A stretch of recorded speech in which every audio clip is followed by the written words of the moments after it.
আসসালামু আলাইকুম রহমতুল্লাহি ওয়া বারাকাতুহু। আউযুবিল্লাহি মিনাশ শাইতানির রাজিম। বিসমিল্লাহির রহমানির রহিম। তালিবুল ইলমি ফারিদুন আলা কুল্লি মুসলিম। মহান আল্লাহর নবী মুহাম্মদ রাসূলুল্লাহ সাল্লাল্লাহু আলাইহি ওয়াসাল্লাম বলেছেন, দ্বীনি ইলম শিক্ষা করা প্রত্যেক মুসলিমের উপর ফরজ।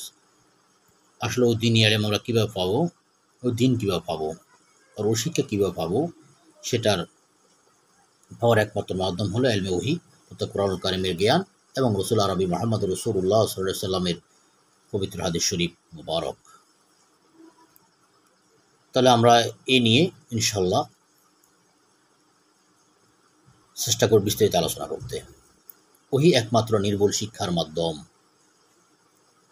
আকল যেখানে ভুল করে, আকলের দৌড় যেখানে গিয়ে শেষ হয়ে যায়, সেখান থেকে সামনে অগ্রসর হওয়ার জন্য আল্লাহ রাব্বুল আলামিন আমাদেরকে আরেকটি মহাদৌলত দান করেছেন। ওই মহাদৌলতে কোনো ভুল নেই, ত্রুটি নেই, ধোঁকা নেই। ওই মহাদৌলতের নাম হলো ওহী। আল্লাহ পাকের পক্ষ থেকে ওহী, কোরআন শরীফ ও হাদিস শরীফ। একটি ওহী মাত্র, অপরটি গায়রে ওহী। ওহী গায়রে মাত্র, এর মধ্যে কোনো পদসংখ্যা নেই, ত্রুটি নেই, ভুলও নেই। এর জন্য তো ওহী সম্বলিত কিতাবের প্রারম্ভে আল্লাহ রাব্বুল আলামিন পরিষ্কার ভাষায় জানিয়ে দিয়েছেন, বিসমিল্লাহির রহমানির রহিম, যালিকাল কিতাবু লা রাইবা ফীহি হুদাল লিল মুত্তাকিন।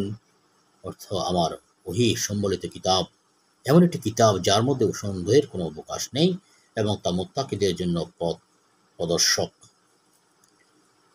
সে সবসময় সত্য বলবে, সঠিক তথ্য দিবে, তার কোনোদিন পদসংকলন ঘটবে না, সে ধোঁকা দিবে না, মিথ্যা বলবে না, তার কোনো তথ্য ত্রুটিযুক্ত হবে না, বরং ত্রুটি মুক্ত হবে।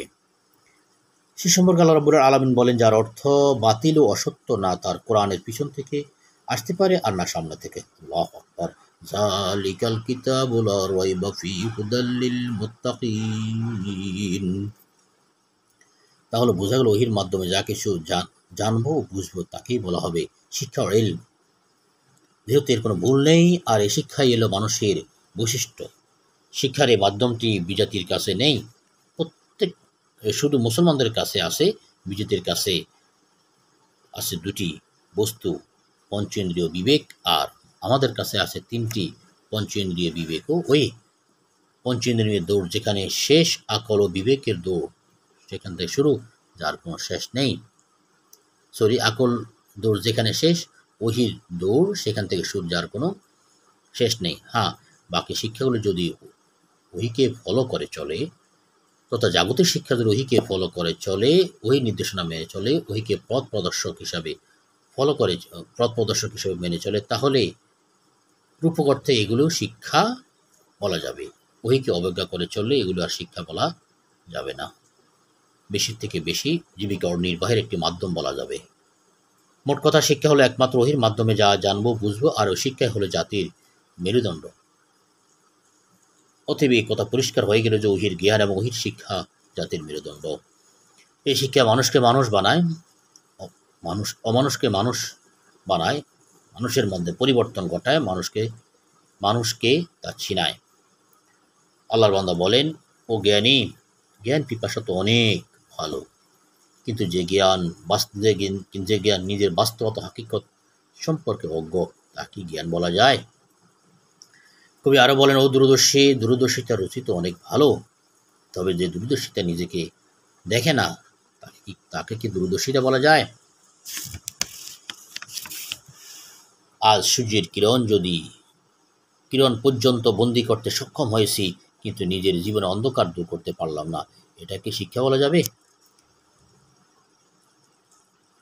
বাতাস কবির সুর কিংবা গায়িকার নিঃশ্বাসের মতো সুন্দর ও মিষ্টি হলেও যদি এতে বাগান জ্বলে যায়, তাহলে কি তাকে বাদে সাহার তথা ভোরের উপকারী বাতাস বলা যাবে?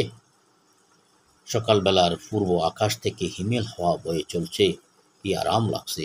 মানুষ কাপড় চোপড় খুলে খালি দেহে বাতাস উপভোগ করছে, কিন্তু একটু পরে দেখা গেল সে বাতাসের আসর আর প্রভাবে সারা শরীরে ঠোস পড়ে গেছে, চামড়া খসে পড়া যাচ্ছে, গাছালির পাতা জলে পুড়ে ছাই হয়ে যাচ্ছে।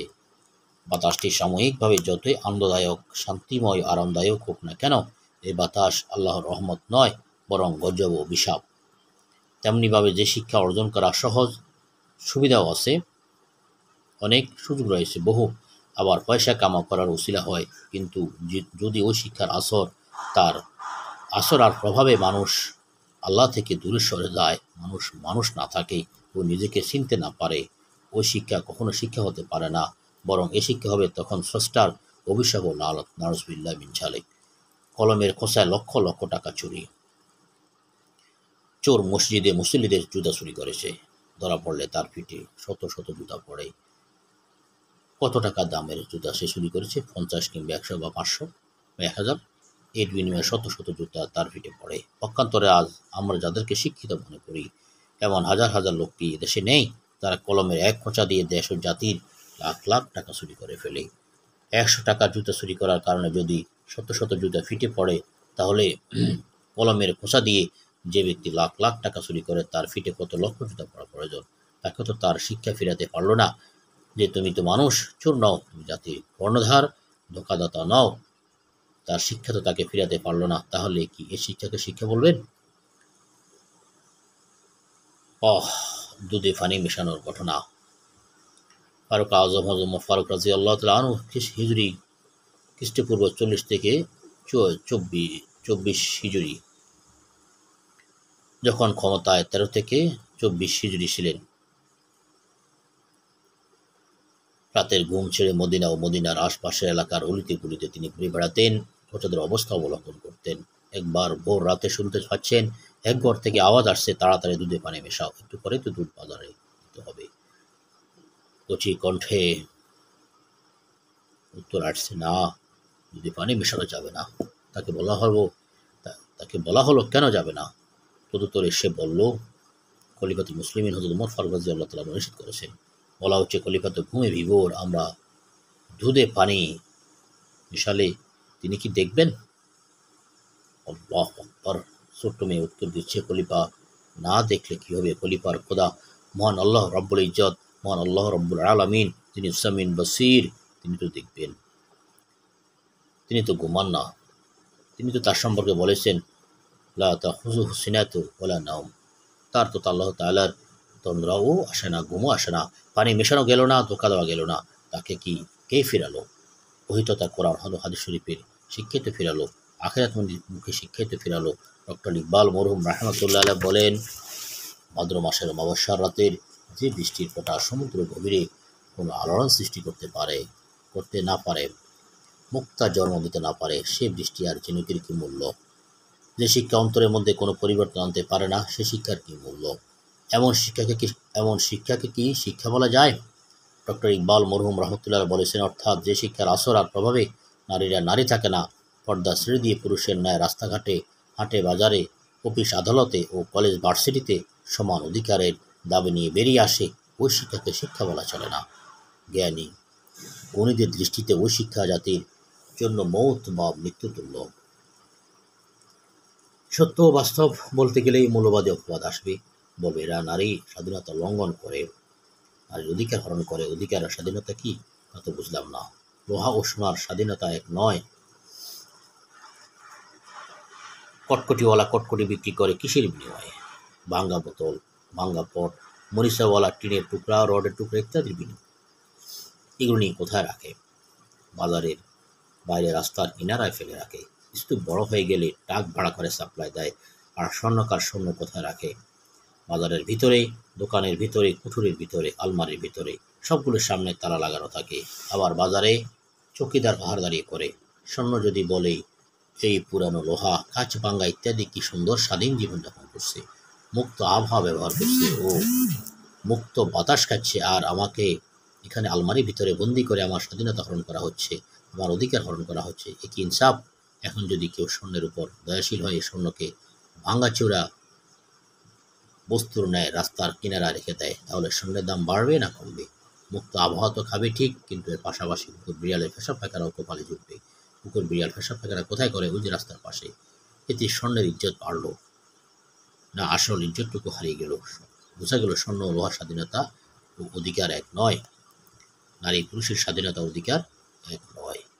তেমনিভাবে নারী ও পুরুষের স্বাধীনতা ও অধিকার এক নয়। এক হলেও বা কি করে? উভয়ের মধ্যে সৃষ্টিগতভাবে রব্বুল আলামিন পার্থক্য রেখেছেন। যেমন গঠনের দিক থেকে পার্থক্য, কথাবার্তার দিক থেকে, আওয়াজের দিক থেকে, শক্তির দিক থেকে, ধরনের থেকে, বুঝবুদ্ধির দিক দিয়ে, রং রূপের লাবণ্যতার, কোমলতার, আকর্ষণের লিঙ্গের মধ্যে পার্থক্য। এত পার্থক্য থাকার পরেও স্বাধীনতা ও অধিকার এক হয় কি করে? কথিত বুদ্ধিজীবীদের জন্য শোভা পায় নারী পুরুষের অধিকার স্বাধীনতা সমান হওয়ার দাবি করে। কোনো জ্ঞানী গুণী বিচক্ষণ ব্যক্তির পক্ষে সম্ভব নয়। পশ্চিমা বিশ্বে ধোঁকায় পড়ে এবং আমাদের দেশে তথা কথিত বুদ্ধিজীবীদের প্রভাবে পড়ে এখন নারীরা সমান অধিকারের দাবি নিয়ে বেপর্দা বেরিয়ে আসছে। ফলে তারা ভাঙ্গাচোরা লোহা ও কাচ ভাঙ্গার মতো মুক্ত আবহাওয়া খায়, এর পাশাপাশি এসিডও খায়, কখনো অপহৃতা হয়, আবার কখনো দূষিতাও হয়। ভেবে দেখুন দোষটি কার? ওই বলেন, হে ক্লেবিলিঙ্গ, তুমি না পুরুষ না নারী, শয়তানের ন্যায় মানুষদের বিপদগামী করো না। ক্লেবিলিঙ্গের জন্য বলছি, যদি পুল্লিঙ্গ হতো তাহলে সমান অধিকারের দাবি করতো না, আর যদি স্ত্রীলিঙ্গ হতো তাহলে বেপর্দায় বেরিয়ে আসতো না, পর্দায় থাকতো। যে শিক্ষার আসর আর প্রভাবে আমাদের এ দশা ঘটেছে, ইকবাল মরুম রহমতুল্লাহ বলেন, এটা শিক্ষা নয় বরং জাতির জন্য মৃত্যু তুল্য। যে শিক্ষার প্রভাবে নারী থাকে না, সে শিক্ষাকে জ্ঞানী গুণীগণ জাতির মৌত বলে আখ্যায়িত করেন। মাইক্রোফোন গাছের আগায়, আসলে যে বস্তু বা যে বানায় সে জানে ওই বস্তু কীভাবে ব্যবহার করলে তা তারা উপকৃত হওয়া যাবে। আর কোনো বস্তু তারা উপকৃত হতে হলে বানানেওয়ালা ও আবিষ্কারকের নিয়ম নীতি এবং ফর্মুলা অনুযায়ী ওই বস্তু ব্যবহার করতে হয়, তবে তার দ্বারা যথাযথ উপকৃত হওয়া যায়। বানানেওয়ালার ফর্মুলা লঙ্ঘন করলে ওই বস্তু মারা যায়, তার থেকে আর কাজ নেওয়া সম্ভব হয় না। যেমন ধরুন আমার সামনের মাইকটি কেন আবিষ্কার করা হলো? আওয়াজ বড় করার জন্য। মাইক যিনি আবিষ্কার করলেন, মাইকের ফার্টস ও অঙ্গগুলো তথা মাইক্রোফোন, হর্ন, মেশিন ও ব্যাটারি ব্যবহার করার ব্যাপারে তারই নীতি ও ফর্মুলা মেনে চলতে হবে, অন্যথায় মাইক দ্বারা উপকৃত হওয়া যাবে না, মাইক মারা যাবে। আবিষ্কারকের ফর্মুলা হলো, মাইক্রোফোন থাকবে বক্তার সামনে, হর্ন থাকবে গাছের আগায় অথবা বিল্ডিংয়ের ছাদে, মেশিন থাকবে মধ্যখানে, ব্যাটারিও থাকবে মধ্যখানে। এরপর তারের মাধ্যমে সংযোগ দিয়ে মাইক্রোফোনে কথা বললে মাইক থেকে কাজ নেওয়া সম্ভব হবে, মাইক দ্বারা উপকৃত হওয়া যাবে, অর্থাৎ মাইক থেকে বড় ও উচ্চ আওয়াজ পাওয়া যাবে। আপনি এক সেট মাইক ক্রয় করলেন, মাইক অপারেটর আবিষ্কারকের নিয়ম অনুযায়ী মাইক ফিটিং করছে। আপনি বলেছেন, এভাবে ফিটিং করছো কেন? সে বলছে, আবিষ্কারকের বাতলানো নিয়ম তো তাই। আপনি বলছেন, আমি মাইকের মালিক, আবিষ্কারকের নিয়মও ফর্মুলা মানব কেন? আমি যেভাবে ইচ্ছা সে ব্যবহার করব, অধিকার আমার, আমি স্বাধীনভাবে যেভাবে ইচ্ছা সেভাবে ব্যবহার করব। শোনো, মাইক্রোফোনটি গাছের আগায় ঝুলাও, হর্ন ওখানে মাটিতে উপর করে রাখো, মেশিন আপন জায়গায় রাখো, আর ব্যাটারিটি আমার সামনে দাও। এবার তার দিয়ে জয়েন্ট দিয়ে দাও। অতঃপর গায়ের যতটুকু আছে সবটুকু দিয়ে চিৎকার দিলেন, মাইক দিয়ে আওয়াজ বের হবে? হবে না। কেন হবে না? মাইক মারা গেছে। মারা গেল কেন? বানানেওয়ালার ফর্মুলা ও নিয়ম নীতি মানা হয়নি, তাই মাইক মারা গেছে। অতএব তার দ্বারা উপকৃত হওয়া যাচ্ছে না, তার থেকে আওয়াজ বের হচ্ছে না। আল্লাহ পাক বলেছেন, ও মানুষ, আমি তোমাদের সৃষ্টিকর্তা, তোমাদেরকে দুটি ফাট করে সৃষ্টি করেছে, একটি ফাটের নাম পুরুষ আর একটি ফাট নাম নারী।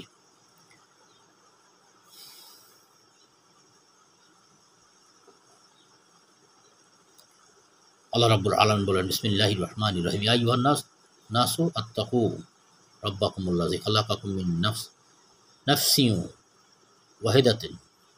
ওয়াহিদাতিন ওয়া খালাকা মিনহা যাওজাহা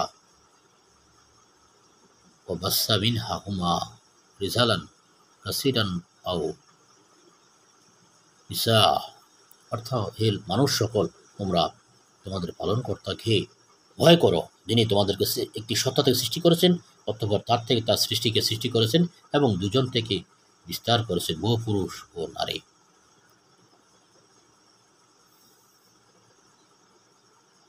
আল্লাহ বলেন, অতঃপর তার থেকে সৃষ্টি করেছেন যুগল নর ও নারী। ওয়াজআলা মিনহুর যাওজাইনি যাকারা ওয়াল উনসা।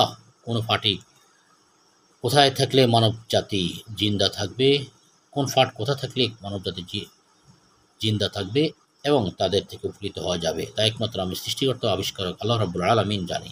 আমার ফর্মুলা নিয়ম নীতি হলো, নারী জাতি থাকবে পর্দার আড়ালে ঘরের ভিতরে, আর পুরুষ জাতি থাকবে পর্দার বাইরে দায়িত্ব নিয়ে। আল্লাহ রাব্বুল আলামিন আরো বলেন, যার অর্থ, তোমরা তোমাদের ঘরেই অবস্থান করো, ওয়াকারনা ফি বুয়ুতিকুন্না ওয়ালা তাবাররাজনা তাবাররুজাল জাহিলিয়াতি উলা। তোমরা তোমাদের ঘরে অবস্থান করো, জাহিলিয়াত যুগের নারীদের ন্যায় বেপরদা বের হয়ে না। এভাবে যদি তোমরা ব্যবহৃত হয়, তাহলে মানব জাতি জিন্দা থাকবে, তাদের থেকে উপকৃত হওয়া যাবে। আর যদি তার বিপরীত ঘটে, অর্থাৎ আমার দ্বারা নিয়ম নীতি লঙ্ঘন করো, তাহলে ভিতরের নারী জাতিকেও বাইরে বের করে নিয়ে আসো, তাহলে মানব জাতি মারা যাবে, অর্থাৎ মানুষ আর মানুষ থাকবে না, তাদের থেকে উপকৃত হওয়া সম্ভব হবে না, সারা বিশ্বে অশান্তি বিরাজ করবে। বর্তমানে তাই হচ্ছে। আল্লাহ রাব্বুল আলামিন বলেন,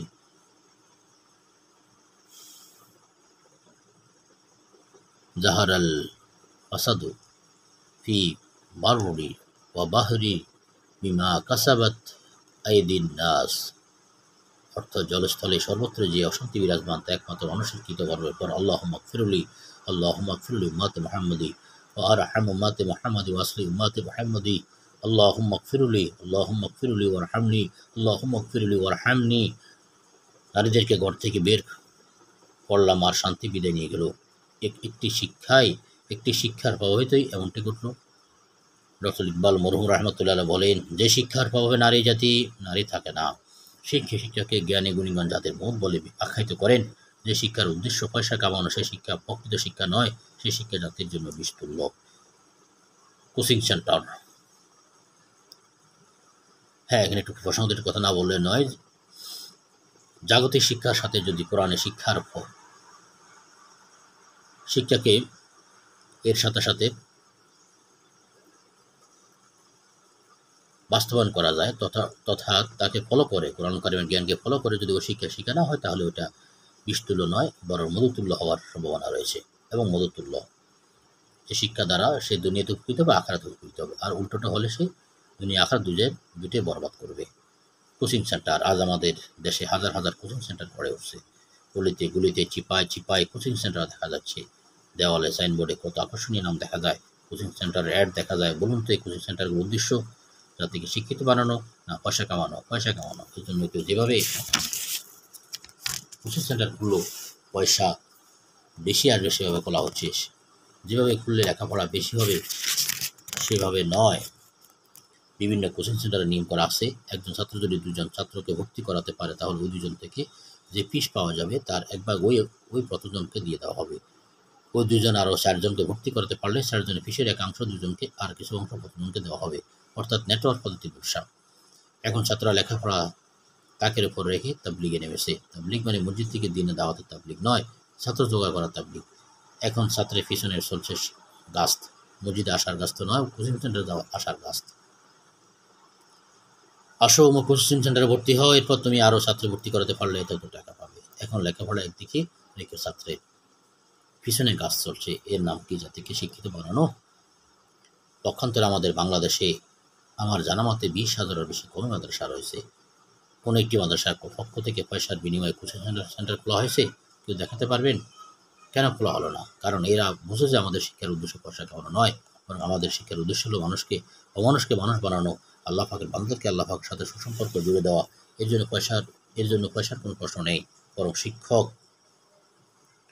কোনো ছাত্রের কোনো বিষয়ে দুর্বলতা ধরতে পারেন, তাহলে তাকে ডেকে এনে মাথায় হাত বুলিয়ে বলেন, বাবা, আমার মুখ বিষয়ে দুর্বলতা রয়েছে, আসর নামাজের পর আমার কাছে অথবা যে কোনো সময় আমার কাছে আসলেই আমি তোমার দুর্বলতা সারিয়ে দেবো। পয়সারও কোনো প্রশ্ন নেই। কীভাবে তাকে শিক্ষিত বানানো যায়, মানুষ বানানো যায়, এ চিন্তার ফিকির সবসময় শিক্ষকের মাথায় লেগে আছে। দুই ছাত্রের মধ্যে পার্থক্য, তা কোরআন ও হাদিসের লাইনে যারা পড়েছে আর অন্য লাইনে যারা পড়েছে, জাতি একেও ছাত্র বলে ওকে ছাত্র বলে। পক্ষান্তর বইয়ের মধ্যে অনেক পার্থক্য রয়েছে। ডক্টর ইকবাল মরহুম রাহমাহুল্লাহ বলেছেন, অর্থাৎ দুটি পাখি এক জায়গা ওড়ে, এরা জমিন থেকে অনেক উপরে ওড়ে। একটি হলো শকুন, আরেকটি হলো শাহিন তথা বাজ পাখি। উভয় পাখির ওড়ার জায়গা এক, কিন্তু উদ্দেশ্য ভিন্ন। শকুন উপরে ওড়ে আর নিচের দিকে তাকায় কোন জায়গায় গরু মারা গেছে, আর মরা গরু দেখতে পেলে সে ওখানে এসে মরা গরু গোস্ত খায়। আর শাহিন বাজ পাখি ওখানে ওড়ে আর নিচে তাকায়। কোনো জিন্দা পাখিটি তার দলবল থেকে ছেড়ে বিচ্ছিন্ন হয়ে গেছে, অতঃপর সে সেখানে এসে ছো মেরে ধরে নিয়ে ওই জিন্দা পাখিটিকে খেয়ে ফেলে। শকুন আর শাহিনের মাঝে ব্যবধান কত, জিন্দার মুর্দার মাঝে ব্যবধান যত। ঠিক তেমনিভাবে একজন ছাত্র ভাঙ্গা ঘরে ছেঁড়া হোগলা ভাতার ছাটাইয়ে বসে আলিফ বা তা সা জপতেছে, জাতি তাকেও ছাত্র বলে। আর একজন ছাত্র এই মনোরম ঘরে শাহী ঠাট মাঠে বসে ABC জপতেছে, জাতি ওই ছেলেকেও ছাত্র বলে। উভয়জনকে ছাত্র বলছে ঠিক, কিন্তু মাঝে ব্যবধান কত। ABC জপনেওয়ালা ছাত্রের উদ্দেশ্য হলো কীভাবে ভবিষ্যতে পয়সা কামাই করা যায়, অর্থাৎ তার উদ্দেশ্য হলো মুর্দা দুনিয়া। পক্ষান্তরে আলিফ বা তা সা যত্নেওয়ালা ছাত্রের উদ্দেশ্য হলো কীভাবে জিন্দা আল্লাহকে হাত করা যায়। এই ছাত্র বুঝেছে যে আমার এই জগতে আগমন মুদ্রা দুনিয়া কামানোর জন্য নয়, বরং জিন্দা আল্লাহকে হাত করার জন্য। আল্লাহর যে সমস্ত বান্দা থেকে দূরে সরে গিয়ে তাদেরকে এইভাবে টেনে টেনে আবার আল্লাহর সাথে মিলিয়ে দেওয়া যায়, আল্লাহর সাথে সম্পর্ক করিয়ে দেওয়া যায়, এই লক্ষ্যে আমার আগমন। এজন্য ধনী হওয়ার কোনো ফিকির নেই, সে সবসময় লেখাপড়া মগ্ন। পক্ষান্তরে যারা অন্য লাইনে পড়ে তাদের প্রতিষ্ঠান ছুটি হলে দেখা যায় তারা কি ব্যবস্থা করে। 10 থেকে 12 জন ছাত্র যদি এক বাসে উঠতে পারে তার কথাই নেই, বাস কন্ট্রাক্টরের সাথে ভাড়া নিয়ে ঝগড়া করে তার মাথা খারাপ করার মতো বলাই বাহুল্য। এর পাশাপাশি সকলে চিল্লাচিল্লি এবং অমুসলিম ভাষা ব্যবহার তা একজন ভদ্র মানুষের জন্য বড় কষ্টকর ব্যাপার হয়ে দাঁড়ায়। আফসোস, পরবর্তীতে এরাই হবে বড় শিক্ষিত এবং দেশ ও জাতির কর্ণধার। এবার বলুন, এই জাতি ও দেশের অবস্থা কি হবে? অর্থাৎ ফুলের প্রেমিক বুলবুল পাখি বাগানে ঢুকেছে। কই বলেন, ফুলের প্রেমিক বুলবুল পাখি বাগানে ঢুকেছে, ফুলের সাথে সাক্ষাৎ করবে। বাগানে ঢুকে দেখে ফুল নেই, পাতা নেই, গাছগাছালি উলঙ্গ দাঁড়িয়ে আছে। ফুলের বিরহ বেদনা সহ্য করতে না পেরে গাছের ডালের সাথে মাথা ফিরতে ফিরতে সারা দেহ রক্তাক্ত করে ফেলেছে। এমত অবস্থা তাকে বোঝানো হচ্ছে, বুলবুল, এটা তো বসন্তকাল। বুলবুল জবাব দেয়, যে কালে গাছের ডালে পাতা থাকে না, ফুল আসে না, এই কালের নাম যদি বসন্তকাল হয়, এমন বসন্তকালের ওপর বুলবুল হাজারবার অভিশাপ দেয়। তেমনিভাবে যে শিক্ষা কোনো পরিবর্তন আনে না, যে শিক্ষা অন্তর ও সুরতে কোনো বিপ্লব ঘটায় না, বরং তা বিপরীত করে পরিবর্তন, সে শিক্ষা নয়, বরং সৃষ্টিকর্তার অভিশাপ। বাস্তবে এটা জীবিকা নির্বাহের একটি পন্থা মাত্র। জেনারেল শিক্ষা কি শুধু জীবিকা নির্বাহের একটি পন্থা? কি আবার ভুল বুঝতে পারেন যে আমি জেনারেল শিক্ষার বিরুদ্ধে করছি? না, মোটে নয়। আমার দেশে জেনারেল শিক্ষা পর্যায়ে কেফায়া পর্যায়ের, না হয় দেশ চলবে কি করে, দুনিয়া চলবে কি করে? ডাক্তার, ইঞ্জিনিয়ার ও পলিটিশিয়ান ইত্যাদি সব কিছুর প্রয়োজন আছে, তবে ওহিকে মেনে চললে। কিন্তু ওহিকে অবজ্ঞা করে চললে জীবিকা নির্বাহের একটি পন্থাই হবে মাত্র। আর এই পন্থাকে শিক্ষা বলবে কি করে? ইঞ্জিনিয়ার স্ত্রীর কাণ্ড। ধরুন আপনি একজন ইঞ্জিনিয়ার মহিলা বিয়ে করেছেন, সে সকালে নাস্তার কোনো ব্যবস্থা করেনি, না নিজে না কর্মচারীর মাধ্যমে, অথচ আপনি যথেষ্ট কর্মচারী ব্যবস্থা করে রেখেছেন। জিজ্ঞেস করুন নাস্তার মাধ্যমে নাস্তার ব্যবস্থা কেন করলে না? উত্তর দিল, আমি এ সময় আপনার ঘরের প্রস্থ মেপে দেখি ঘরটি কত ফিট চড়া। দুপুরে খাবার তৈরি করিনি, আর জানতে পারলাম আপনি এই সময় আপনার ঘরের বলল আমি এ সময় আপনার ঘরের দৈর্ঘ্য মাপি আর বুঝতে চেষ্টা করি যে আপনি কত লম্বা ঘর বানিয়েছেন। রাতে ঘরে আসলেন, তখনও কোনো খাবার ব্যবস্থা করা হয়নি। জিজ্ঞেস করেন খাবার কই? বললো তো আমি তো ঘরের উচ্চতা মাপে ব্যস্ত। একটু পরে শুতে আসলেন, দেখেন যে আপনার স্ত্রীর বিছানায় নেই, বিছানাপত্র তৈরি নেই। জানতে চাইলেন বিছানাপত্র তৈরি নেই কেন, তুমি শুতে আসছো না কেন? সে বললো আপনার ঘরের ওজন মাপ দিচ্ছি। ঘরের মোট ওজন কত তা তো জানতে পারিনি, তাই ঘরের ওজন ঠিক করার ব্যবস্থা আছি। বলুন, এগুলি কি স্ত্রী গুণ হিসাবে ধর্তব্য হবে এবং স্ত্রীকে কি স্ত্রী হিসেবে রাখবেন, না 1, 2, 3 বার কথা বলে সাদরে সমান বিদায় দিবেন? হ্যাঁ, যদি সকালের নাস্তা, দুপুর ও রাতের খাবার ঠিক থাকতো আর আপনার পাশে শোয়াও ঠিকঠাক থাকতো, এরপর ঘরের দৈর্ঘ্য, প্রস্থ, উচ্চতা, ওজন মাপ দিতে, তাহলে কোনো সমস্যা ছিল না। বরং এগুলোর স্ত্রীর গুণ হিসেবে ধর্তব্য হয়ে এই স্ত্রীর কদর ও মূল্য আরও অনেক বেড়ে যেত। তেমনিভাবে যদি ওহিকে ফলো করে শরিয়াতের হুকুম আহকাম মেনে ডাক্তার, ইঞ্জিনিয়ারিং ইত্যাদি করা হয়, তাহলে অবশ্যই প্রশংসার যোগ্য এবং তাকেও শিক্ষা বলা চলে। কিন্তু ওহিকে অবজ্ঞা করে চললে ওই ইঞ্জিনিয়ার স্ত্রীর ন্যায় এগুলোকে আর শিক্ষা বলা যাবে না, জীবিকা নির্বাহের একটি মাধ্যম বলা যাবে মাত্র। শিক্ষিতদের বিভিন্ন উপাধির বিশ্লেষণ, তালেবে ইলম। এ কথা যে শুধু ইকবাল মরহুম বলেছেন তা নয়, আপনারা বলেন। দেখুন, যখন একটা ছেলে কোন মাদ্রাসা ভর্তি হয়, তখন আপনারা সকলে তাকে তালেবে ইলম বলেন। কেন তাকে তালেবে ইলম বলে? এর অর্থ কি? তালেব কর্তাবাচক শব্দ, এর অর্থ তালাশকারী, অন্বেষণকারী। ইলম মানে শিক্ষা, তালেবে ইলম মানে শিক্ষা অন্বেষণকারী, জ্ঞান অন্বেষণকারী বা জ্ঞান তালাশকারী। সকলেই তো তাকে বলেছেন শিক্ষা অন্বেষণকারী। কিন্তু অন্য লাইনে ভর্তি হলে কি তাকে তালেবে ইলম বলেন? কেন বলেন না? বাধা কোথায়? বরং কেউ যদি তাকে তালেবে ইলম বলেও সে উপাধি গ্রহণ করতে রাজি হবে না, বলবে, চাচা মিয়া, আপনি আমাকে তালেবে ইলম বললেন, আমি কি তালেবে ইলম? তাহলে তুমি কি বাবা? তখন সে বলল, আমি স্টুডেন্ট। সে তালেবে ইলম উপাধি গ্রহণ করতে রাজি নয়। তার মানে সে কথা বুঝতে চাচ্ছে যে আমি যা শিখছি তা শিক্ষা নয়। অন্যথায় তাকে তালেবে ইলম বললে তার জন্য উপাধিটি গ্রহণ করতে বাধা কি ছিল? কমে মাদ্রাসার ছেলেটাকে যে তালেবে ইলম বললেন, অর্থাৎ শিক্ষা অনুসরণকারী বললেন, আপনার কি কোনোদিন পরামর্শ করে সিদ্ধান্ত নিয়েছিলেন যে ছেলেটি কোনো মাদ্রাসা ভর্তি হবে তাকে তালিমুল ইলম বলবো, আর অন্য লাইনে ভর্তি হলে তাকে ছাত্র কিংবা স্টুডেন্ট বলবো, এরকম কোনো পরামর্শ ভিত্তিতে কেউ সিদ্ধান্ত নেননি। এমনিতেই সকলের অন্তরে বুদ্ধিটি এসেছে, আর এর কারণে হাদিস শরীফে রয়েছে। অর্থাৎ আল্লাহ পাক যখন কোনো বান্দাকে ভালোবাসেন তখন হযরত জিবরিল আলাইহিস সালাম দেখে জানিয়ে দেন, ও জিব্রাইল, বান্দাকে আমি ভালোবাসি, অতএব তুমি তাকে ভালোবাসো। তখন হযরত জিবরিল আমিন আলাইহিস সালাম ওই বান্দাকে ভালোবাসতে আরম্ভ করেন, এবং এর পাশাপাশি তিনি আকাশের ফেরেশতাদের ডেকে জানিয়ে দেন যে, ও আকাশের ফেরেশতারা, ও বান্দাকে আল্লাহ পাক ভালোবাসেন, আমি ভালোবাসি, অতএব তোমরাও তাকে ভালোবাসো। তখন আকাশের ফেরেশতারা ওই বান্দাকে ভালোবাসতে আরম্ভ করেন, এবং জমিনের ফেরেশতাদেরকে জানিয়ে দেন যে, ও জমিনের ফেরেশতারা, ও বান্দাকে আল্লাহ পাক ভালোবাসেন, হযরত জিবরিল আমিন আলাইহিস সালাম ভালোবাসেন। আল্লাহু আকবার, আমরা ভালোবাসি, অতএব তোমরাও ভালোবাসো।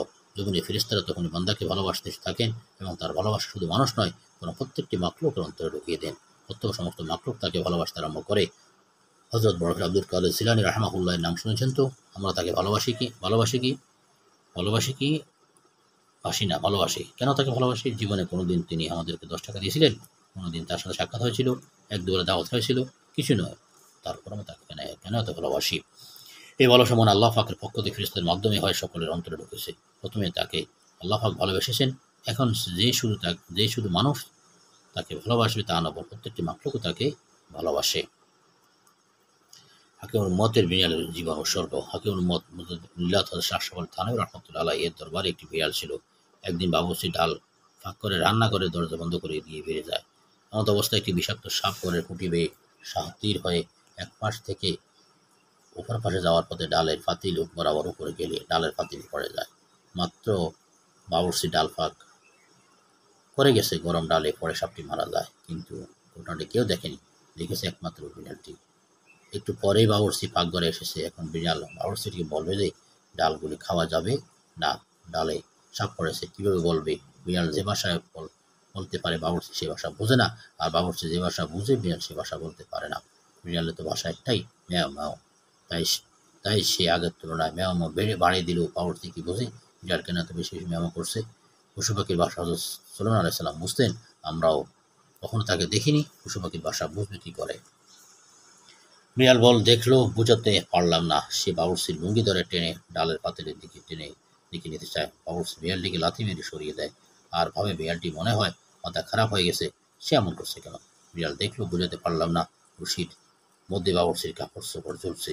বিড়াল লাফ দিয়ে উঠে সেখান থেকে কাপড় নিয়ে ডালের পাতিলে ফেলতে চায়। বাবুর্চি লাথি মেরে বিড়ালকে সরিয়ে দেয়। বিড়াল কোনোভাবেই বাবুর্চিকে বুঝাতে পারল না। খানকার মুরিদ ও মেহমানগণ খেতে বসলেন, তখন তাদের প্লেটে ডাল দেওয়া হবে, তারা ওই ডাল খেয়ে হয়তো মারা যাবেন। বিড়াল বিচলিত অস্থির, হায় কি করে ছুটোছুটি করছে আর ব্যায়ামও করছে, এখন ডাল বন্টন হবে, হায় বুঝাতে পারলাম না, এই ডাল খেয়ে তো মেহমানগণ মারা যাবেন।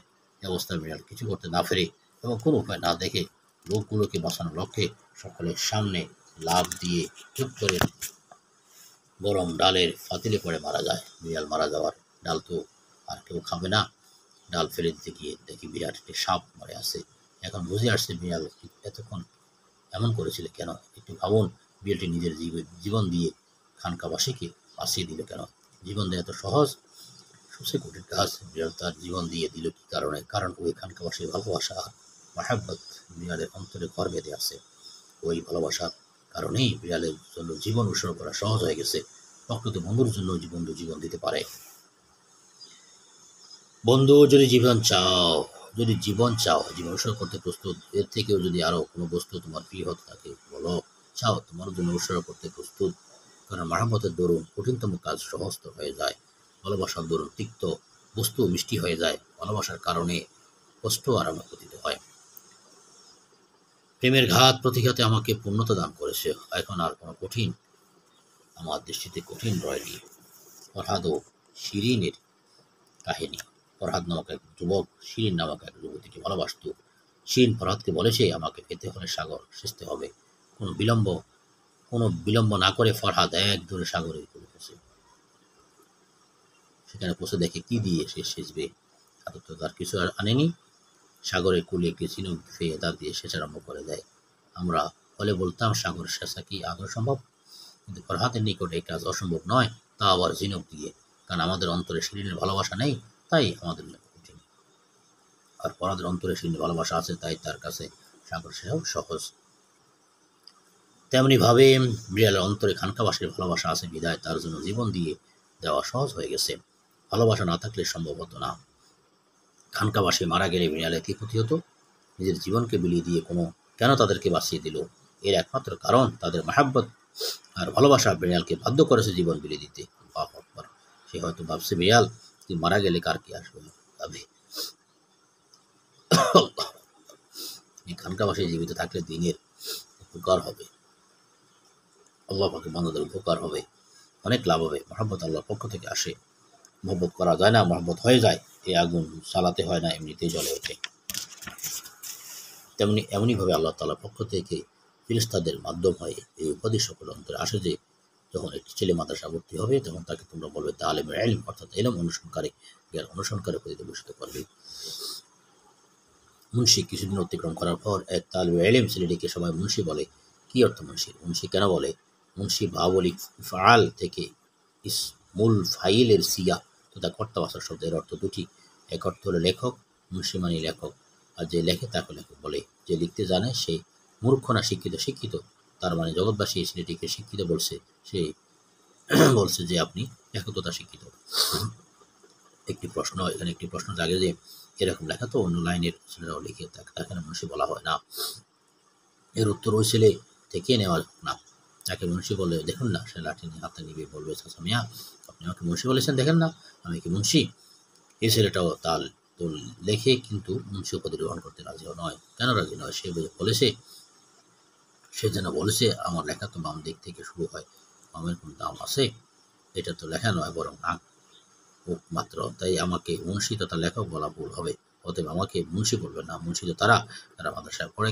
কেন? তারা যে আরবি লিখে, যা ডান দিক দিয়ে শুরু হয়।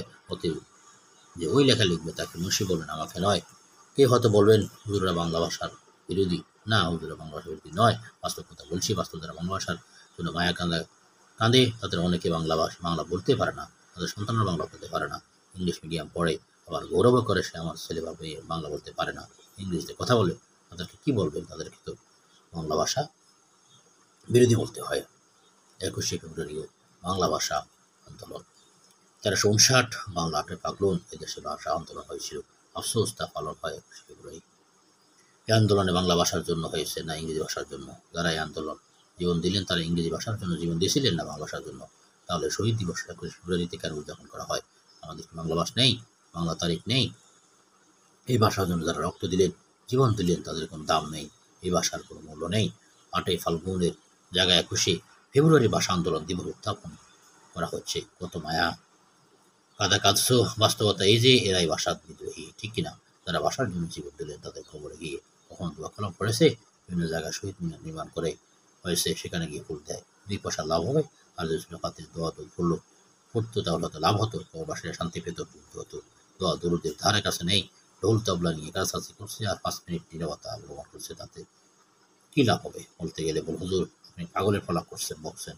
আপনারা বলুন, যারা এ ধরনের কথা বলে তাদের সন্তানেরা বাংলা বলতে পারে না, ইংরেজিতে কথা বলে, ইংলিশ মিডিয়ামে লেখাপড়া করে। বহু ছেলে আমার সামনে আছে যারা বাংলা ভাষার কথা বলতে পারে না, ইংরেজিতে কথা বলে। তাহলে হুজুরেরা ভাষা বিদ্রোহী হলো না তারা ভাষা বিদ্রোহী হলো?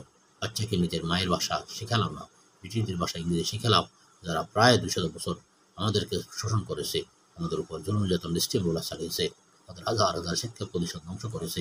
আর আমি ভাষার জন্য মায়া কাঁদছি। 21 ফেব্রুয়ারিতে ফুল দিয়ে আসি শহীদ মিনারে। আমি শহীদদের হিতাকাঙ্ক্ষী তো হুজুরদের, তারা বাংলা ভাষার বিরোধিতা করে। দেখলেন তো বাস্তব বিরোধিতা কারা করছে। যাই হোক, সে বলছে আমার এই লেখা নয়, আঁকাআঁকি মাত্র। অতএব আমাকে মুন্সি বলে ভুল হবে, মিথ্যা হবে, আমাকে মুন্সি বলবেন না। কয় মাদ্রাসা যে লিখছে ওই ডান দিক থেকে শুরু হয়, ওই লেখাই বাস্তবে লেখা। অতএব তাকে মুন্সি তথা লেখক বলবেন।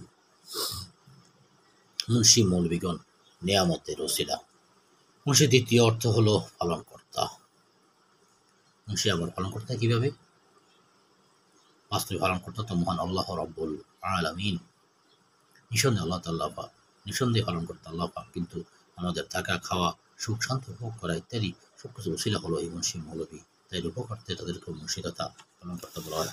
হাদিস শরীফে রয়েছে আল্লাহ তাআলা রহমত বর্ষণ করেন আর ফেরেশতাগণ আসমানবাসী, জমিনবাসী সহ জগতের প্রত্যেকটি মাখলুক, এমনকি পানির নিচের মাছ, গর্তের ভিতরে ফিরিকা পর্যন্ত ওই মুন্সি মৌলবীদের জন্য ক্ষমা চায় ও দোয়া করে। কেন দোয়া করে? এরা বোঝে যে আমাদের থাকা খাওয়া সুখ শান্তি সবকিছু সাবিকাঠি হলো ওরা, তাই এদের জন্য দোয়া করা আমাদের সকলের কর্তব্য। কিভাবে এরা সকলের থাকা খাওয়া সুখ শান্তির উসিলা হলো? হাদিস শরীফে আছে, অর্থ জমিনের মধ্যে আল্লাহ বলনে ওয়ালা একটি মানুষের যে পর্যন্ত জীবিত থাকবে সে পর্যন্ত কিয়ামত কায়েম হবে না। কিয়ামতকে ঠেকিয়ে রেখেছে আল্লাহ বলনে ওয়ালা মানুষটি। কিয়ামত না আসলে তো আমাদের জন্য আল্লাহ পাকের নিয়ামত সুখ শান্তি সবই চলতে থাকবে। কিয়ামত আসলেই তো পার্থিব জীবন জগতের নিয়ামত সুখ শান্তি ইত্যাদি সব বন্ধ হয়ে যাবে। বলুন, আল্লাহ নামটি জগতে কে জিন্দা রেখেছে? মুন্সি মৌলবীরা কি নয় কি? মৌলবীরা ইসলামটাকে খাইছে। নো, একদিন বাসে এক ভদ্রলোক আমার সাথে কথা করে বললেন, হুজুর মৌলবীরা ইসলামটাকে খাইছে। আমি বললাম, ভাই খেয়ে দিয়ে শেষ করে ফেলেছে নাকি কিছু বাকি রেখেছে? আমি উত্তর দিলেন, না রাখলে কি আর আমরা মুসলমান থাকতাম? আমি বললাম, তো রেখেছে কারা? খাইলে তো মৌলবীরা রাখলো কারা? তিনি বলেন, হুজুর সত্য কথা বলতেই হয়, রেখেছে মৌলবীরা। আমি বললাম, রেখেছে মৌলবীরা তো খেয়েছে তারা, দোষ করলো কি? যে রাখে সে তো খায়। জিলাপিওয়ালা জিলাপি বিক্রি করতে এসেছে, আপনি এক ফোয়া জিলাপি ক্রয় করেছেন, খাবে কি? আপনি না আমি। আপনি কিনেছেন, আপনি খাবেন, আমাকে এক দুটো দিলে খেতে পারে, না দিলে আমার কিছু করার আছে? যেহেতু জিলাপি আপনিই রেখেছেন, তাই জিলাপি আপনার, খাওয়ার অধিকার আপনার। আপনার রাখা জিলাপি আপনি রেখে খেয়েছেন, দোষের কি হলো? এবার বলুন, ইসলাম যখন রেখেছে, মৌলবীরা খাইলেও মৌলবীরা দোষের কি করলো? আপনারা রাখতে পারলেন না, খেতে পারলেন না, মধ্যখানে অপরাধ মৌলবীদের। এই মৌলবীরা তো ইসলামকে টিকিয়ে রেখেছে, তাদের উসিলে আল্লাহ পাকের নাম চিন্তা আছে। তা না হলে হয়তো এই কায়নাত ধ্বংস হয়ে যেত, কিয়ামত সংঘটিত হতো। এই জন্যই এদেরকে বলা হয় মুন্সি, মানে তোমরাই আমাদের পালন কর্তা, তোমাদের উসিলে আমরা খাই, তোমাদের উসিলে আমরা সুখ শান্তি উপভোগ করি, অতএব তোমরা মুন্সি। একটি চমৎকার দৃষ্টান্ত, জমিদার বাড়িতে আপনার ছেলের বিয়ে। ধরুন জমিদার সাহেবের মেয়ের সাথে আপনার ছেলে বিয়ে ঠিক করেছেন, কাল বিয়ে হবে। আজ রাত থেকে জমিদার সাহেব গরু জবাই আরম্ভ করেছেন, ডজনখানেক গরু জবাই করেছেন। গরু জবাই দেখে জমিদার বাড়ির কুকুরগুলো সারা গ্রামের কুকুরদেরকে নিয়ে আনন্দ মিছিল বের করেছে, ঘেউ ঘেউ করেছে রাতভর। কি আনন্দ, কি খুশি! এক দৌড়ে বাড়ির ওই মাথায়, আরেক দৌড়ে বাড়ির ওই মাথায়, মনে হয় যেন আগামীকাল এদের বিয়ে হবে। এরপর বিরিয়ানি তৈরি হলো। আপনার ছেলে কিছু মেহমান নিয়ে জমিদার বাড়ি উপস্থিত হলো। খাবার পরিবেশন করা হলো। ছেলেদের সকলে ফ্যাট ভরে খেলো। দস্তরখান যখন চার্চে পরিষ্কার করছে, বাড়ির কিনারায় খাবারের এক বিশাল স্তূপ জমা হয়ে গেছে। সেখানে কুকুরের ভিড় জমেছে, মজা করে খাচ্ছে। সবচেয়ে বড় বা কুকুরে হয়েছে। আর দোলামিয়া খেলে তো নাই, উপরন্ত একখানা রুমাল বাস করে মুখে ছিদ্র বন্ধ করে বসে আছে। খাবার যে ঢুকাবে সেই ছিদ্রটুকু বন্ধ করে রেখেছে। এই অবস্থা দেখে এক লোক জমিদার সাহেবের কাছে গিয়ে বলেছে, জমিদার সাহেব এতগুলো গরু জবাই করেছেন কেন? কি উদ্দেশ্য? জমিদার সাহেব উত্তর দিলেন, বুঝুন না, দুলা মিয়ার উদ্দেশ্যে জমা করেছি। সে বলল, দুলা তো একজন, সে এতগুলো গরু গোস্ত খেতে পারবে? দুলার উদ্দেশ্য হলো বাজার থেকে এক পোয়া গোস্ত কিনে নিয়ে এলে যথেষ্ট হতো। এতগুলো গরু জবাই করার কি দরকার ছিল? আমি তো দেখছি আপনি এতগুলো গরু জবাই করেছেন কুকুরের জন্য। জমিদার সাহেব বললেন, তুমি কি বলেছ? কে কি কোন কুকুরের জন্য গরু জবাই করে? সে বলল, হ্যাঁ, আমি তো দেখেছি, কুকুরের পাকটাই সবচেয়ে বড়, ওরা সবাই ফ্যাট ভর্তি করে খাচ্ছে। দুলা তো 2-4টি লোকমাও খায়নি। জমিদার সাহেব বলেন, বেয়াক্কল, আমি বুঝি না, একজন গরু গোস্ত দুলা খেতে পারবে না? দুলা কি আজ বাড়ি থেকে খেতে এসেছে? দুলা আজ বাড়িতে খেতে আসেনি। দুলার উদ্দেশ্য হলো আরেকটি স্পেশাল নিয়ামত। ওই স্পেশাল নিয়ামতটি হলো আমার মেয়ে। দুলা অপেক্ষা আছে স্পেশাল নিয়ামতটি কখন তার সামনে আসবে, বাসর ঘর কখন শুরু হবে। খাওয়া দাওয়ার প্রতি দুলার উত্তর থাকবে কি করে? সে তো ওই স্পেশাল নিয়ামতের অপেক্ষায় আছে, ওই চিন্তায় মগ্ন। দুলাকে কেন্দ্র করে 1 ডজন গরুর গলায় ছুরি চালিয়েছি। আমি আগেই জানতাম দুলার সাথে মেহমান আর কুকুর গোষ্ঠী ফ্যাট বোঝাই করে খাবে। আমি এও জানতাম যে কুকুরের ভাগটাই সবচেয়ে বড় হবে। লোকটি বলল, তাহলে 1 ডজন গরু কেন জবাই করেছেন? জমিদার সাহেব জবাব দেন, এতগুলো গরু জবাই করেছি দুলার শান আর ইজ্জত রক্ষার্থে, কুকুরের জন্য নয়। 1 ডজন গরু যদি জবাই না করতাম তাহলে দুলার ইজ্জত থাকতো না। তার সম্মান রক্ষার্থে আমি 1 ডজন গরু গলায় ছুরি চালিয়েছি। যদি মাত্র 1 পোয়া গোস্ত আনতাম তাহলে ওর সাথে সঙ্গীরা ওকে দীক্ষা দিত আর বলতো, এমন কঞ্জুস আর বহুলদের বাড়িতে বিয়ে করতে এসেছো, একটি গরুও জবাই করতে পারবো না। এই জন্য গরুগুলো জবাই করেছি, ঠিক নয় কি? উদ্দেশ্য তো দোলাই, তাকে উচিতা করে সবাই ফ্যাট বোঝা করেছো। বিশ্বাস না করলে দোলাকে বাদ দিয়ে আসলেই দেখা যাবে। খাবারের পরিবর্তে হয়তো জুতা আসবে কালে। তেমনিভাবে মাওলানা পাক যেন বলেছেন, ও জগৎবাসীরা, জেনে রেখো, বিশ্বের 6.5 কোটি মানুষের মধ্যে এক দেড় লক্ষ হবে মুন্সি মৌলভী, আর এই এক দেড় লক্ষ মুন্সি মৌলভীরা আমার দৃষ্টিতে দুলা মিয়া। এদের লক্ষ্যে আমি বিশাল কায়নাত তথা সৃষ্টি জগৎ 20 কোটি বর্গ মাইলের এই পৃথিবী সাজিয়ে রেখেছি। আমি মাওলা কথা বুঝি যে একটি থানা কিংবা থানার অর্ধেক এদের জন্য যথেষ্ট হবে। তারপর ওই বিশাল দুনিয়া কেন সাজিয়ে রাখলাম আমার দুলা মেয়েদের শান ও ইজ্জত রক্ষার্থে। আল্লাহু আকবার। আর এই মুন্সি মৌলভীরা ভালো করে বুঝে যে এই দুনিয়ার চাকচিক্য রং ঢং আর ধ্বংস তাদের উদ্দেশ্য নয়, তাদেরকে উসিলা করে জগতের পুকুরের গোষ্ঠীদাতা আমার দুশ্মনেরা পেট বোঝাই করে খাবে। আমি মাওলা এই কথা আগে থেকে বুঝতাম যে দুলা মিয়া একদিকে তাকাবে না, এর দিকে তাকাবে না, ভূক্ষেপ করবে না। কারণ দুলা মিয়া বোঝে ওদের যে জগতে আসা একটি স্পেশাল নেমত অর্জন লক্ষ্যে, সেই নেমত হলো আখেরাত আমার দিদার আর সাক্ষাৎ। আর কখন দিদার হবে, কখন সাক্ষাৎ হবে, দুলা মিয়া সর্বদাই চিন্তায় মগ্ন থাকে। মৃত্যু আনন্দের ব্যাপার, আতঙ্কের নয়। মৃত্যু কোনো ভয় আতঙ্কের বস্তু নয়, বরং খুশির বিষয়। কারণ মাওলার সাথে সাক্ষাৎ করতে পারছি না হায়াতের বাধার কারণে, তো এই বাধা সরে গেল, মৃত্যু আসলেই তো সাক্ষাতের সুযোগ পাবে। যা আসলে বন্ধুর সাথে সাক্ষাতের সুযোগ হবে, তা আবার আতঙ্কের কারণ হয় কি করে? বরং তা তো হবে অনেক আনন্দের ব্যাপার। আজ থেকে প্রায় 700 বছর আগের এক বুজুর্গ হযরত হাফেজ সিরাজি রাহমাহুল্লাহ, তাকে সবসময় চিন্তিত দেখা যায়, হাসি খুশি করতে দেখা যায় না। একদিন প্রশ্ন করলো, হুজুর, পেটে কোনো ব্যথা আছে? উত্তর দিলেন, হ্যাঁ, ব্যথা আছে। তবে পেটে না, অন্তরে। কিসের ব্যথা? মাওলার বিচ্ছেদের ব্যথা। খুশি তো ওই দিন হবে যেদিন মৃত্যু আসবে। তার ভাষায় বলেছেন, ওই দিন হবে আমার খুশির দিন, যেদিনে জগৎ ছেড়ে চলে যাব। ওই দিন মনের আনন্দে গজল গাইতে গাইতে বন্ধুর সাক্ষাতের উদ্দেশ্যে ওরে চলবো। কি চমৎকার বলেছেন কবি, ওই দিন হবে আমার খুশির দিন, যেদিনে জগৎ ছেড়ে চলে যাব। ওই দিন মনের আনন্দে গজল গাইতে গাইতে বন্ধুর সাক্ষাতের উদ্দেশ্যে চলে চলবো। মুন্সি মৌলভীরা তো এই দিদার নামক নিয়ামতের অপেক্ষা আছেন। এই জগতে রং ঢং এবং পার্থিব চাকচিক্যের দিকে ভ্রুক্ষেপ করেন না। তারা 2-3 হাজার টাকা বেতনে মাদ্রাসায় পড়ে রয়েছে, তাও কয়েক মাস ধরে বাকি থাকে। একটি পানের বাক্স বুকে নিয়ে ঘুরলেও মাসে 10,000 টাকা উপার্জন করা যায়। এরা কি ন্যাংরা? এরা কি লোলা? এরা কি অবুঝ? এরা বোঝে না? সব বোঝে, তারপরও কেন পড়ে রয়েছে? উদ্দেশ্য তো এই জগৎ নয়, বরং সেই স্পেশাল নিয়ামত। আর তাহলে দিদারে খোদা তোতা মাওলার সাক্ষাৎ। কিন্তু এই কোটি কোটি নিয়ামত তাদেরকে লক্ষ্য করেই এবং তাদের উসিলে মাওলা পাক সৃষ্টি করেছেন। মাদ্রাসার চাঁদার প্রয়োজন হয় কেন? প্রশ্ন করতে পারেন যে, হুজুর, উল্টো কথা বলেছেন। কোথায়? এদের উসিলে আমরা খাই, বরং আমরা চাঁদা দিয়ে ওদের খাওয়াই, এটা তো। তা না হলে মাদ্রাসা চাঁদা নেওয়া হয় কেন?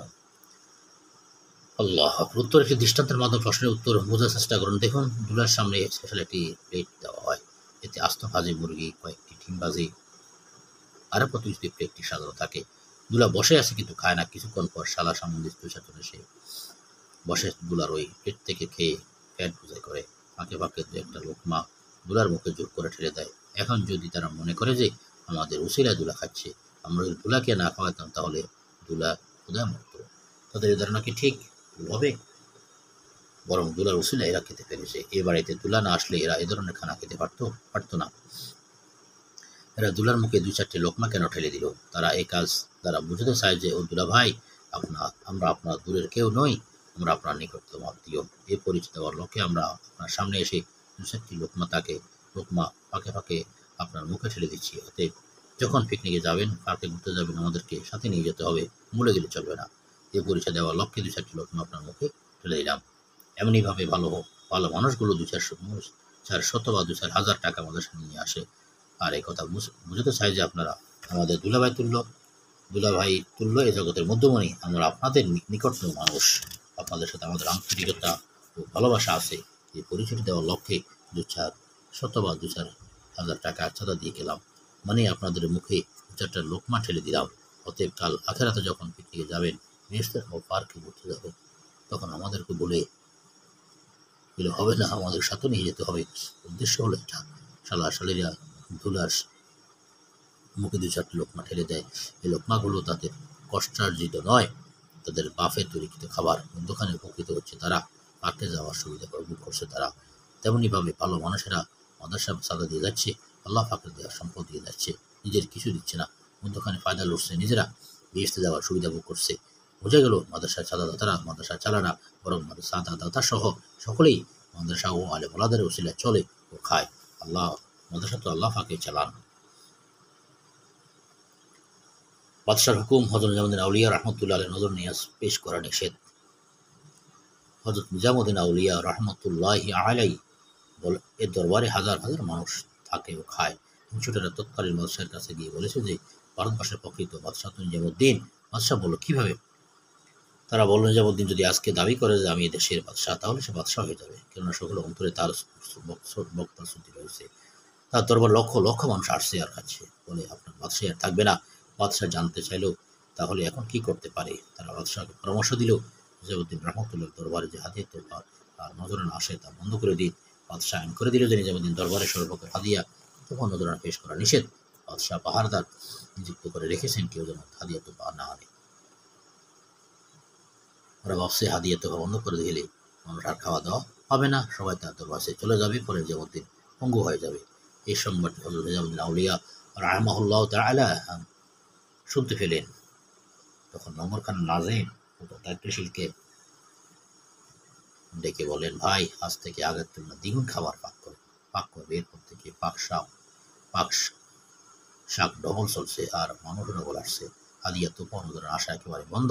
এত খানা কোত্থেকে আসে কেউ জানে না। বাদশাহ এদিকে লোক লাগিয়ে রেখেছেন। বাদশার কানে খবর যে হাদিয়া তোপা সব বন্ধ, কিন্তু পাক করছে ডাবল আর মানুষে আসছে দ্বিগুণ। বাদশাহ ছিলেন হুঁশিয়ার বুদ্ধিমান, তার বুঝেছে যে এর সাথে টক্কর দেওয়া যাবে না, কারণ এরা আমাদের মতো নয়।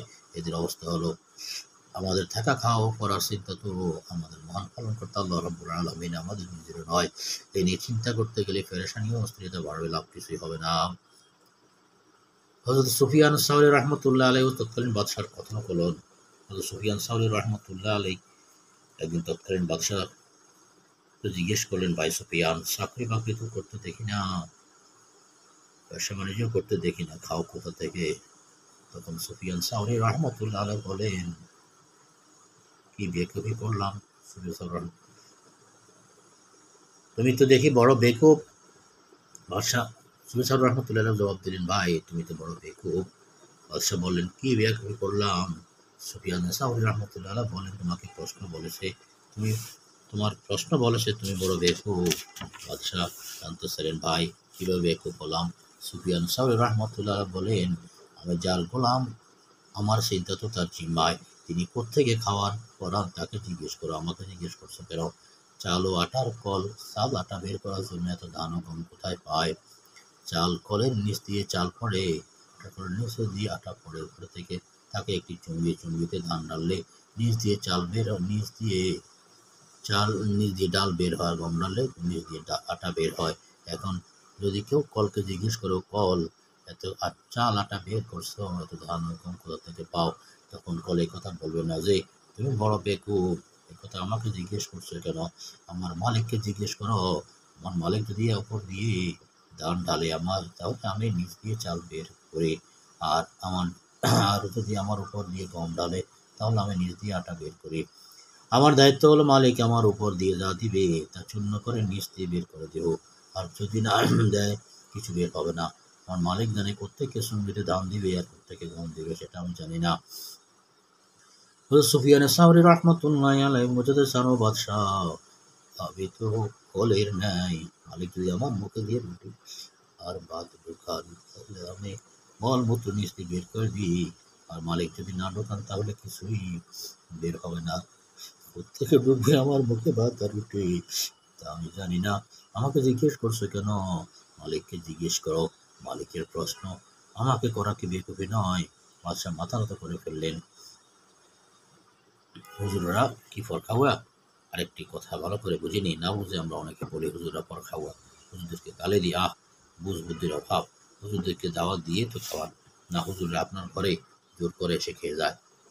কোনো হুজুর জোর করে আপনার ভাতের ফাতিল কেড়ে নিয়েছে কখনো? দেখাতে পারবেন? দাওয়াত দিয়ে তো খাওয়ান। দাওয়াত কাদেরকে দেওয়া হয়? শত্রুকে দেওয়া হয় না মিত্রকে? দুশ্মনকে দেওয়া হয় না শত্রুকে? যার জন্য আন্তরিকতা আছে, ভালোবাসা আছে, মহাব্বত আছে এবং শ্রদ্ধা ভক্তি আছে, তাকে দাওয়াত দিয়ে হয়। যার জন্য মহাব্বত আছে সে পর না আপন মহাব্বত আপনার অন্তরে আছে বিদায় তো আপনার তো তাদেরকে দাওয়াত দিয়ে খাওয়াচ্ছেন। তাহলে হুজুররা আপন ঘরে খেলেন না পরের ঘরে? এবার বলেন, হুজুররা পরখাওয়া হলেন না আপন খাওয়া? কারা পরখাওয়া আর কারা আপন খাওয়া একটু ভেবে দেখুন। বাস্তবে হুজুর আপন খাওয়া আর সকলে পরখাওয়া। ডাক্তার একটা ডাক্তারের নিকট রোগী যায়, ডাক্তার বলছে পেট কাটা লাগবে, পেট কাটা হলো এবং বিল করা হলো 50,000 টাকা। কত কাকুতি বিরতি করে কোনোরকম 30,000 টাকা দিয়ে সেরে এসেছেন। ডাক্তারখানা থেকে বেরিয়ে এসে বলেছেন, ডাক্তার কিসের কষাই কষাই 1 ঘন্টা সময় লাগেনি, 30,000 টাকা নিয়ে গেল। টাকা অপারেশন না করলেই চলতো, টাকার জন্য অপারেশন করেছে। ডাক্তার তো খুশি হয়ে 30,000 টাকা টাকা দিয়েছেন, তাকে টাকা দিতে কলিজা ছেড়ে গেছে। ডাক্তার তো পয়সাগুলো মহব্বত ডাক্তারকে তো পয়সাগুলো মহব্বত করে দেননি, আন্তরিকতার সঙ্গে দেননি, আপন মনে করে দেননি, মনের চাহিদার বিরুদ্ধে দিয়েছেন। এই 30,000 টাকা তো তার রোগীর ভিজিট খেয়েই তো ডাক্তার বাঁচতেছে। তাহলে ডাক্তার পর খাওয়া হলো নাকি আপন খাওয়া হলো? পর খাওয়া হলো। তাহলে পরিষ্কার হয়ে গেল যে ডাক্তার পর খাওয়া। ইঞ্জিনিয়ার সাহেব বাড়ির মাস্টার প্ল্যান তৈরি করলো, বিল করলো 50,000 টাকা। আপনি বলেছেন, ইঞ্জিনিয়ার সাহেব এত টাকা, বিলটি একটু কমিয়ে ধরুন। 10,000 টাকা কমিয়ে 40,000 টাকা করলো। এ টাকা দিতে তো আপনার কলিজা ছেড়ে যায়। এরপরে 40,000 টাকা দিয়ে আসছে। ইঞ্জিনিয়ার সাহেব একটি কাগজে প্ল্যান এঁকে দিয়ে 40,000 টাকা নিয়ে গেল। আপনি কলিজা ছিঁড়ে অবস্থায় দিলেন, আর বলেছেন কি ডাকাতি। একটি নকশা এঁকে 40,000 টাকা দিয়ে গেল। এই টাকাগুলো ইঞ্জিনিয়ারকে আপন মনে করে দিয়েছেন নাকি পর মনে করে দিয়েছেন? পর মনে করে দিয়েছেন। ইঞ্জিনিয়ার যে আপনার এই টাকা খেয়ে বাঁচতেছে, সে পর খাওয়া হলো না। সরকারি চাকরিজীবী যারা, তারা বলতে পারে না আমরা পর আপন খাওয়া। বুঝতে চেষ্টা করুন। সরকার যে চাকরিজীবীদেরকে বেতন দেয়, এই টাকা সরকার নিজে বানায় না, আমার টাকা। বিভিন্ন ধরনের ট্যাক্স, ভ্যাট, আয়কর, শিক্ষাকর, এই কর সেই কর ইত্যাদি করে তো বেতন দিচ্ছে। এই করে টাকাগুলো আপনারা বড় খুশি হয়ে দেন নাকি বড় মুসিবতে করে দেন? না হয় অফিস এই ঘুষ দিয়ে ট্যাক্স কামানোর চেষ্টা করেন কেন? ট্যাক্স ফাঁকি দেওয়া হয় কেন? এরপরও বলে বেড়ান যে এই সরকার একেবারে জালিম সরকার, করে তো বেশি ধরেছে, জুলুম করেছে, এই সরকার ক্ষমতা থেকে নামাও, বেশি খেতে চায় ইত্যাদি।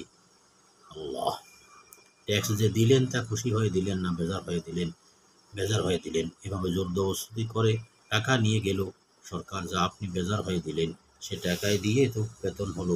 ট্যাক্স আপন ভেবে দিয়েছেন না পর ভেবে? এই টাকাগুলো দিয়ে সরকারি কর্মচারীদের বেতন দেওয়া হলো। তাহলে এখন সরকারি চাকরিজীবী আপন খাওয়া হলো না পর খাওয়া হলো? তাহলে এই কথা পরিষ্কার হয়ে গেল যে সকল ডিপার্টমেন্টের লোকেরা পর খাওয়া। একমাত্র আপন খাওয়া হলো মৌলবীরা, কারণ মহাব্বতের কারণেই তো দাওয়াত দিয়ে খাওয়ালেন। কিন্তু উল্টো এদেরকে বলা হচ্ছে পর খাওয়া। কই বলেন জ্ঞানের নাম পাগলামি, আর পাগলামির নাম জ্ঞান রাখা হচ্ছে। যা ইচ্ছে তাই করো। আসুন, আসল কথা, মুন্সি মৌলবীর উসিলায় খেয়ে বাঁচলাম। এর জন্য জগৎবাসীদেরকে মুন্সি বলে না হয় পরামর্শ মিটিং করে কেউ কখন সিদ্ধান্ত নেয়নি যে এদেরকে মুন্সি বলা হোক। কোনো মৌলবীও তো বলেনি যে আপনাদেরকে মুন্সি বলা হোক। বলা ছাড়াই বলেছে যে আপনাদের উসিলে আমরা খাই, অতএব আপনারা মুন্সিকতার উপকর্তে পালন করতাম। মৌলবী, আরো কিছুদিন গেলে এদেরকে আমরা মৌলবী বলে। কি অর্থ মৌলবীর? কেন মৌলবী বলে এদেরকে? মৌলবী একটি আরবি শব্দ, এর শেষে ইয়া আছে, একে সম্বন্ধ সূচক ইয়া বলে। মৌলবী অর্থ হল মাওলার সাথে সম্পর্কিত ব্যক্তি, অর্থাৎ মাওলার সাথে যার সম্পর্ক আছে তাকে বলে মৌলবী, অর্থাৎ আল্লাহওয়ালা। হিন্দু খ্রিস্টানও তো মৌলবীকে মৌলবী বলে। তার মানে জাতি বিজাতির সবাই মিলে সাক্ষ্য দিচ্ছে যে আপনি আল্লাহওয়ালা। মৌলানা, আর কিছুদিন গেলে বলে মাওলানা। কি অর্থ মাওলানার? কেন বলে মাওলানা? মাওলানা আরবি শব্দটি মূলত দুই অংশ বিভক্ত। একটি হলো মাওলা, অপরটি হলো না। মাওলানার অর্থ হলো মাওলার দুই অর্থ, এক অর্থ মালিক, আরেক অর্থ বন্ধু। না অর্থ আমাদের, অর্থাৎ মাওলানা অর্থ আমাদের মালিক ও আমাদের বন্ধু। কেন এই উপাধি তাকে দিল? কারণ হলো সকলেই যেন বলছে আপনি একমাত্র শিক্ষা অনুসরণকারী, তালিবুল ইলম, আপনি একমাত্র জ্ঞান অন্বেষণকারী, আপনি একমাত্র লেখক, আর শিক্ষিততা মুন্সি। আপনার উসিলায় আমরা খেয়ে দিয়ে বাঁচি, সুখ শান্তি উপভোগ করি। অতএব আপনি মুন্সি, আপনি একমাত্র আল্লাহওয়ালা মৌলবী। যে লোকটি এত গুণে গুণান্বিত, তার সাথে আমাদের ভালোবাসা হবে না তো কার সাথে হবে? এই জন্য আমরা সকলে আপনাকে বন্ধু মনে করি। আপনাকে মাওলানা তথা আমাদের বন্ধু বলতে বাধ্য। আপনি আমাদের বন্ধু। আপনার উসুলে আমরা খাই, আপনার উসুলে আমরা থাকি, আপনার উসুলে আমরা সুখ শান্তি উপভোগ করি। অতএব আপনি আমাদের মালিক তথা মাওলানা, আর আমরা সকলেই আপনার গোলাম। আল্লাহ ব্যতীত কাউকে মাওলানা বলা কি জায়েজ? আজকাল আবার কারো তাওহীদের অর্থাৎ একত্ববাদের হায়জা তথা ডায়রিয়া হয়েছে। তারা বলে আল্লাহ ব্যতীত কাউকে মাওলানা বলা জায়েজ নেই, কারণ মালিক একমাত্র আল্লাহই, যার কেউ নয়। উত্তর, এরা কোরআন শরীফ সম্পর্কে অজ্ঞ। এরা কোরআন শরীফ পড়ে না, বোঝেও না। আল্লাহ পাক কোরআনে আল্লাহ ব্যতীত অন্যদেরকে কোনো নবীর মাওলা বলেছেন। বিসমিল্লাহির রহমানির রহিম ইন্নাল্লাহা ওয়া মাওলাহু ওয়া জিবরিলা ওয়া সালিহুল মুমিনিনা। নিঃসন্দেহে আল্লাহ, জিবরাইল ও নেককার মুমিনগণ তার নবীর মাওলা। উক্ত আয়াত আল্লাহ নিজেকে মাওলানা বলার পাশাপাশি হযরত জিবরিল আমিন আলাইহিস সালাতু ওয়াস সালামকে মাওলানা বলেছেন, নেককার মুমিনদেরকে মাওলানা বলেছেন। অতএব আল্লাহ পাক ব্যতীত অন্য কাউকে মাওলা কিংবা মাওলানা বলা কোরআনের ভাষ্য অনুযায়ী নাজায়েজ নয়। মোল্লা, আরো কদিন গেলে বলে মোল্লা। কেন বলে মোল্লা, কি অর্থ এই মোল্লার? অভিধান খুলে দেখুন। মোল্লা তুর্কিস্তানি শব্দ। মোল্লা ওই সমস্ত মহামানবদেরকে বলা হয় যারা যুগশ্রেষ্ঠ বুদ্ধিমান, যুগের সেরা জ্ঞানী ও সবচেয়ে বড় শিক্ষিত। এই জন্য মোল্লা আলী কারি রহমতুল্লাহ আলাই, মোল্লা হিফজুর রহমান শিহর আবি রহমতুল্লাহ, মোল্লা নিজামুদ্দিন আউলিয়া রহমতুল্লাহ আলাই, মোল্লা জালাল উদ্দিন রহমতুল্লাহ, মোল্লা জালাল রহমতুল্লাহ, মোল্লা মাহমদ কাশ্মীরি রহমতুল্লাহ আলাই, মোল্লা জামির রহমতুল্লাহ আলাই প্রমুখদেরকে মোল্লা বলা হয়, কেননা তারা তদানীন্তন যুগের শ্রেষ্ঠতম বুদ্ধিমান শিক্ষিত ছিলেন, যুগের সেরা জ্ঞানী ও মহাপণ্ডিত ছিলেন। এর অর্থ তো এই দাঁড়ায় যে আমরা জগৎবাসী সব মূর্খের দল, আমরা জগৎবাসী সব অশিক্ষিতের দল, জ্ঞানী শিক্ষিত বুদ্ধিমান ও মহাপণ্ডিত নতুন আপনারা। এই জন্য আমরা সকলে আপনাদেরকে মোল্লা উপাধিতে ভূষিত করলাম। আল্লাহ রাব্বুল আলামিন আমাদের সবাইকে দিনের সহি সমাধান করুক এবং দিনের পথে টিকে থাকার যাবতীয় উপকরণ আল্লাহ আমাদের ভাগ্যে মিলিয়ে দিক। اللهم إنا نسألك الهدى والتقى والعفو والغنى، اللهم اكفني بحلالك وحرامك واغنني بفضلك عمن سواك، اللهم اقصر مالي بغير حساب، اللهم اقصر مالي بغير حساب، اللهم اقصر مالي ولا ولدي، ربنا آتنا في الدنيا حسنة وفي الآخرة حسنة وقنا عذاب النار، ربنا ظلمنا أنفسنا وإن لم تغفر لنا وترحمنا لنكونن من الخاسرين. اللهم صل على سيدنا محمد وعلى آل سيدنا محمد كما صليت وسلمت وباركت رحمة إنك حميد مجيد. اللهم بارك على محمد وعلى آل سيدنا محمد كما باركت رحمة إنك حميد مجيد. اللهم بارك على سيدنا محمد وعلى آل سيدنا محمد كما باركت رحمة إنك حميد مجيد. اللهم اغفر لي اللهم اغفر لي اللهم اغفر لي اللهم اغفر لأمة محمد وارحم أمة محمد واصلح أمة محمد. اللهم صل وسلم على نبينا محمد. اللهم صل على روح سيدنا محمد في الأرواح. اللهم صل على قبر محمد في القبور. اللهم صل على روضات محمد في الرياض. اللهم صل على روضات محمد في الرياض. اللهم صل على قبر محمد في القبور. اللهم صل على روح سيدنا محمد في الأرواح. اللهم صل على روح سيدنا محمد في الأرواح. اللهم صل على قبر محمد في القبور. اللهم صل على روضات محمد في الرياض. اللهم صل على جسد محمد في الأجساد. اللهم صل على روح سيدنا محمد في الأرواح. اللهم صل على قبر محمد في القبور. اللهم صل على جسد محمد في الأجساد. اللهم صل على روضات محمد في الرياض. اللهم صل على سيدنا محمد صلاة تنسينا بها من جميع الأحوال والآفات وتقضي لنا بها من جميع الحاجات وتطهرنا بها من جميع السيئات وترفعون بها عندك على الدرجات وتبلغون بها من أقصى الغايات من جميع الخيرات الحياة بعد الممات إنك على كل شيء قدير برحمتك يا أرحم الراحمين. اللهم إني أسألك بأنك أنت الله لا إله إلا أنت الحنان المنان بديع السماوات والأرض يا جل الجلال والإكرام يا حي يا قيوم يا حي يا قيوم يا جل الجلال والإكرام يا جل الجلال والإكرام لا إله إلا أنت سبحانك إني كنت من الظالمين. ربنا لا تزغ قلوبنا بعد إذ هديتنا وهب لنا من لدنك رحمة إنك أنت الوهاب. اللهم اقصر مالي بغير حساب. اللهم اقصر مالي بغير حساب. اللهم اقصر مالي بغير حساب. اللهم اقصر مالي. اللهم اقصر مالي. اللهم اقصر مالي ولا ولدي. اللهم اقصر مالي ولا ولدي. اللهم اقصر مالي ولا ولدي. رب اغفر لي وارحمني واجبرني وارزقني وارفعني واهديني وعافني. اللهم إني أعوذ بك من الذلة والقلة وأعوذ بك من النار. اللهم إني أعوذ بك من الذلة والقلة وأعوذ بك من النار. اللهم إني أعوذ بك من الذلة والقلة وأعوذ بك من النار. اللهم إني أعوذ من الذلة والقلة وأعوذ بك من هم والحزن والعسي والكسل وأعوذ بك من الجبن والبخل وأعوذ بك من غلبة الدين وقهر الرجال. يا حي يا قيوم يا حي يا قيوم برحمتك أستغيث. يا حي يا قيوم برحمتك أستغيث. يا حي يا قيوم برحمتك أستغيث. يا حي يا قيوم برحمتك أستغيث. يا حي يا قيوم برحمتك أستغيث. لا إله إلا أنت سبحانك إني كنت من الظالمين. لا إله إلا أنت سبحانك إني كنت من الظالمين. حسبي الله হাসবি আল্লাহ, হাসবি আল্লাহ।